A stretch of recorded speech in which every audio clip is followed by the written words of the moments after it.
నా సన్నిధి నీకు తోడుగా వచ్చును.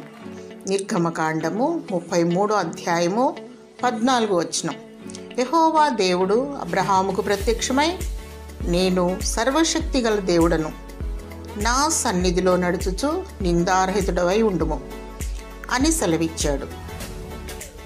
యథార్థముగాను నిష్కల్మషముగాను పరిశుద్ధముగా జీవించినప్పుడు దేవుని సన్నిధి నీకు తోడుగా వచ్చును మరియు తన సన్నిధి కాంతి నీపై ప్రసరింపచేయును. ఆయన సన్నిధిలో సర్వ సంపద కలదు మరియు పరలోకపు దీవెనలు కలవు. మరియా ఉత్తమమైన దానిని ఎన్నుకొని ప్రభు పాదాల చెంత గడిపింది. దేవుని సన్నిధిలో మానక ప్రార్థించుము, నిత్యము స్తుతించుము, దేవుని వాక్యమును గైకొనుము. నీవు వెళ్ళు ప్రతి చోటికి దేవుని సన్నిధి నీకు తోడుగా వచ్చును.